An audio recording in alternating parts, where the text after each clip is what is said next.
آج بارش کی ضرورت ہے، دعائیں مانگتے ہیں کہ نہیں مانگتے؟ ہوتی ہے بارش، دعائیں قبول نہیں ہو رہی، ہم سوچتے بھی نہیں۔ حضرت موسیٰ علیہ السلام کے زمانے کے اندر بارش کی ضرورت تھی،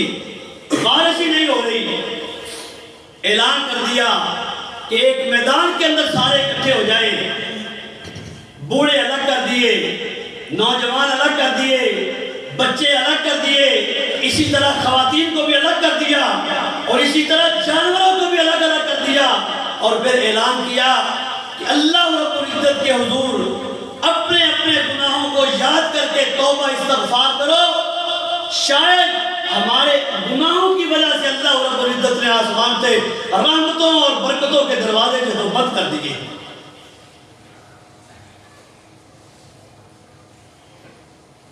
اللہ رب العزت نے فرمایا موسیٰ ایک سرکش اس مجلس کے اندر موجود ہے، جب تک وہ اٹھ کر کے جائے گا نہیں بارش نہیں ہو۔ اعلان کر دیا۔ اب رب سے توبہ استغفار اور معافی مانگنے کے لیے کوئی مسجد کے سپیکروں کے اندر اعلان کرنے کی ضرورت نہیں ہے۔ نحن اقرب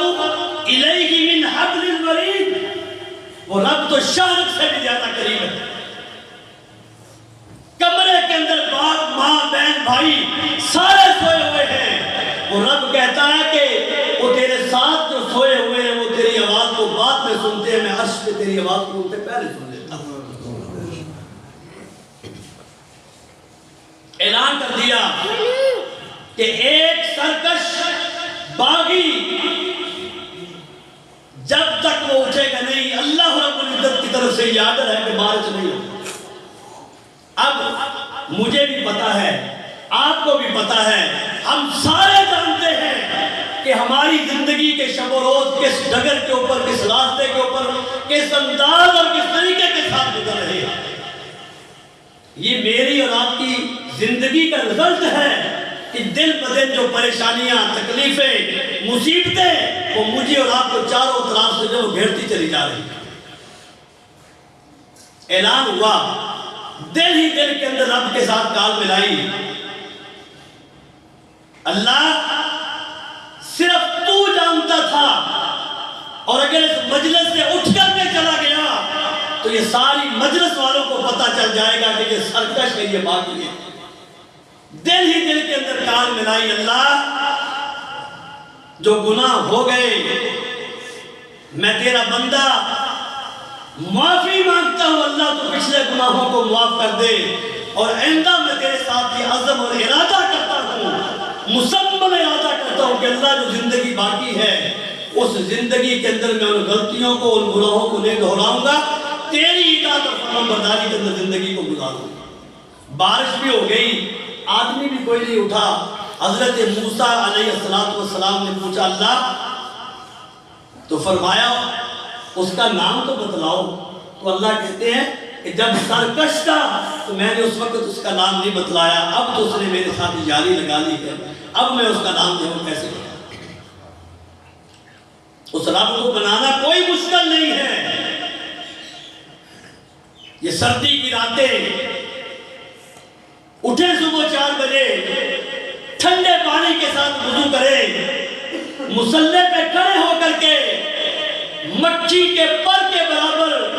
میں اور آپ اپنی آنکھ سے پانی کا قطرہ نکالنے میں کامیاب ہو جائیں، وہ رب کہتا ہے وہ جہنم کی آگ کہ جس کے اوپر دنیا جہان کا پانی ڈالا جائے وہ اس آگ کو بجھا نہیں سکتا۔ فرمایا بندے میری ذات سے ڈرتے ہوئے مکھی کے پر کے برابر پانی کا قطرہ تو اپنی آنکھ سے نکال دے، اور تیری زندگی کے گناہوں کو ایک لمحے کے اندر صرف معاف ہی نہیں کروں گا بلکہ ان غلطیوں کو نیکیوں کے اندر تبدیل کر دوں گا۔ ہم اس رب کے قریب ہونے کی کوشش تو کریں، معافی تو مانگیں، اس کے دربار پہ آ کر کے اپنے آپ کو چھپائیں تو صحیح۔ نبی کریم صلی اللہ علیہ وسلم کے زمانے کے اندر وہ ایک عورت سے زنا ہو گیا، غلطی ہو گئی، ہم تو کہتے ہیں چھپ کے گناہ کیا ہے،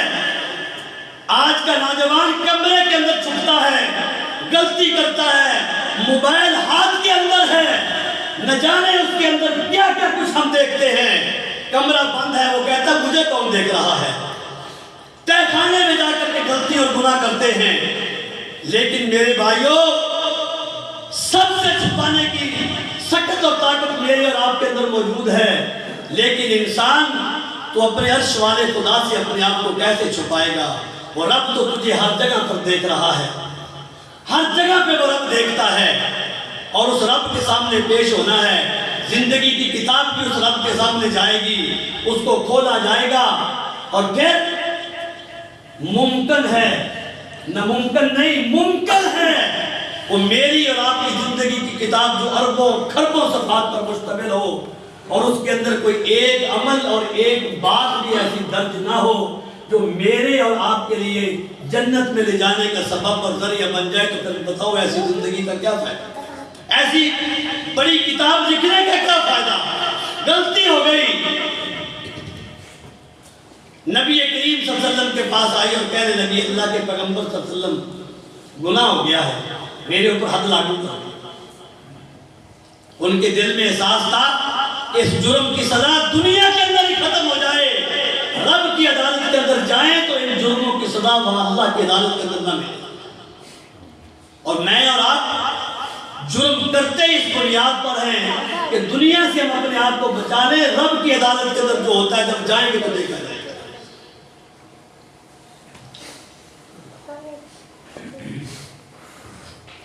اللہ کے پیغمبر صلی اللہ علیہ وسلم نے اس عورت کو واپس بھیج دیا،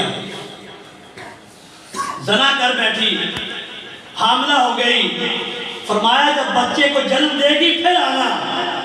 بچے کو جنم دیا اور بچے کو اٹھا کر کے اللہ کے پیغمبر صلی اللہ علیہ وسلم کی مجلس کے اندر آئی، آپ صلی اللہ علیہ وسلم نے فرمایا واپس چلی جا۔ جب یہ بچہ اپنے ہاتھ سے کھانا روٹی پکڑ کے کھانا شروع کر دے پھر آنا۔ وہ گئی، اس کے دل کے اندر ایک ہی طرف تھی کہ اس جرم کی سزا یہی مل جائے، یہی مل جائے۔ وہ جاتی ہے، بچے کے ہاتھ میں روٹی کے ٹکڑے پکڑاتی ہے، جلدی جلدی یہ کھانا پکڑنا شروع کر دے۔ تو پھر اللہ کے پیغمبر صلی اللہ علیہ وسلم کی عدالت کے اندر آئی، بچے کو لے لیا اور اس عورت کو رجم کرنے کا آپ صلی اللہ علیہ وسلم نے حکم دے دیا، رجم کرنے کا حکم دے دیا کہ اس کو سنسار کرنا۔ اور میں اور آپ ہے بھی کسی کے اندر یہ طلب، ہم کہتے ہیں باپ کو پتہ نہ چل جائے، ماں کو پتہ نہ چل جائے، بہن بھائیوں کو پتہ نہ چل جائے، دوستوں کو پتہ نہ چل جائے، گھر آتے ہیں تو پریشان ہوتے ہیں کہ جو باہر زندگی گزاری اس کے بارے میں گھر والوں کو علم نہ ہو جائے، اور جب باہر جاتے ہیں تو اس ڈر اور خوف کے اندر ہوتے ہیں کہ جو گھر میں چند لمحے گزار کے آیا ہوں کہیں ان کا باہر والوں کو پتہ نہ چلے۔ خوف کے عالم کے اندر زندگی بسر ہو رہی ہے، لیکن توبہ استغفار کرنے کے لیے اللہ کی عدالت کے اندر کوئی بھی اپنے آپ کو پیش کرنے کی جسارت اور طاقت ہے۔ میرے بھائیوں، یہ توبہ استغفار یہ کوئی معمولی عمل نہیں ہے، یہ بہت بڑا عمل ہے۔ رب کا قرآن بھرا پڑا ہے ان لوگوں کے اوپر انعام و اکرام کے حوالے سے کہ جن سے غلطیاں ہوئی، گناہ کیے، رب کی عدالت کے اندر آ کر کے توبہ استغفار کیا، اللہ رب العزت نے آسمان سے ان کے اوپر رحمتوں کے دروازے کو۔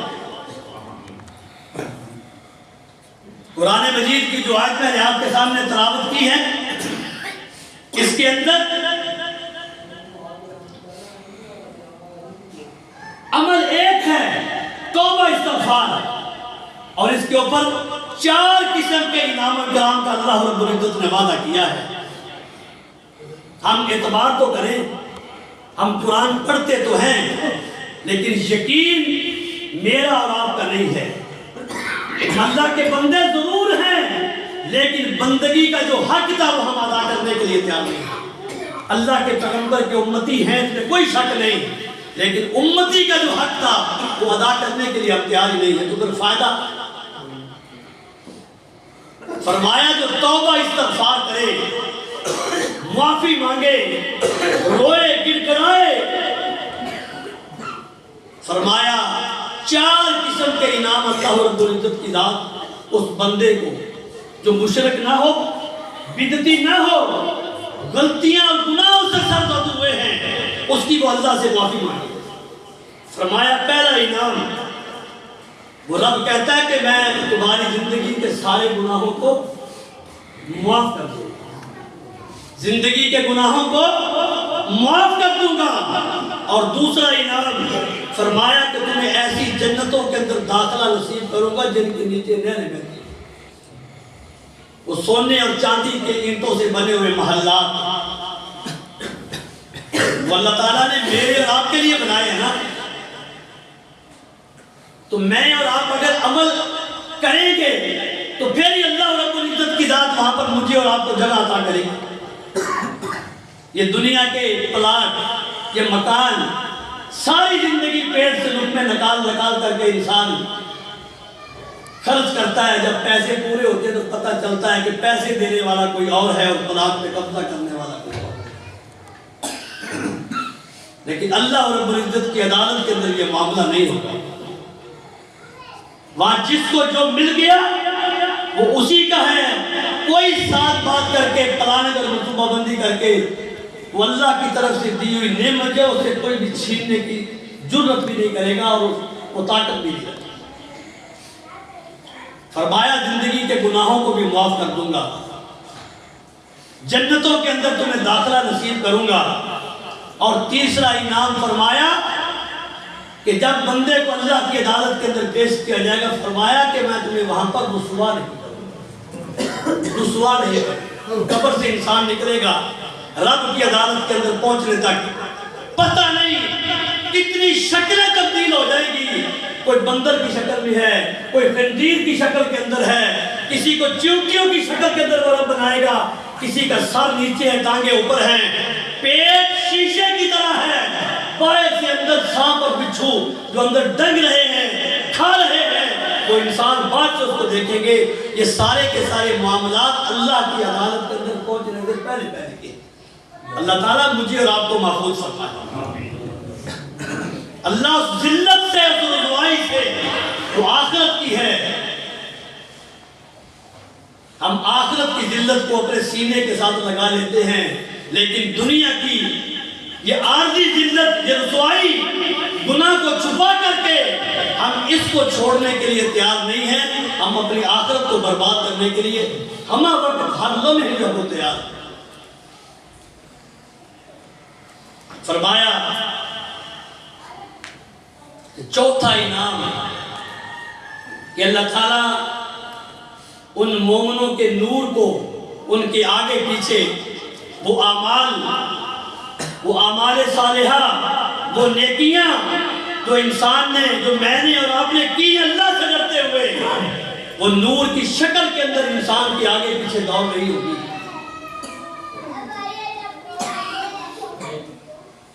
حضرت امام حسن بصری رحمت اللہ علیہ کے پاس ایک شخص آیا اور کہنے لگا اولاد نرینہ نہیں ہے، اس کو کہا کہ جاؤ استغفار کرو۔ ایک اور شخص آیا، اس نے کہا مالی اعتبار سے پریشان ہوں،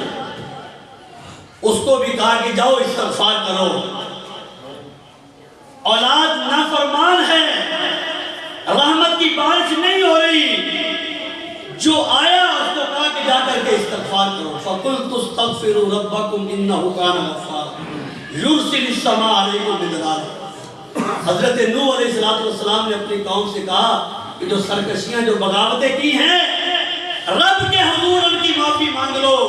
وہ رب بیٹے بھی عطا کرے گا، وہ رحمت کی بارشیں بھی اتارے گا، وہ زمین سے غلہ اناج اگا کر کے تمہاری ضرورتوں کو بھی پورا کرے گا، وہ باغات کے اندر، وہ نہروں کے اندر، وہ جنتوں کے اندر، وہ تمہاری سارے کے سارے معاملات کو جو ہے پورا کرے گا۔ یہ توبہ استغفار یہ کوئی معمولی عمل نہیں،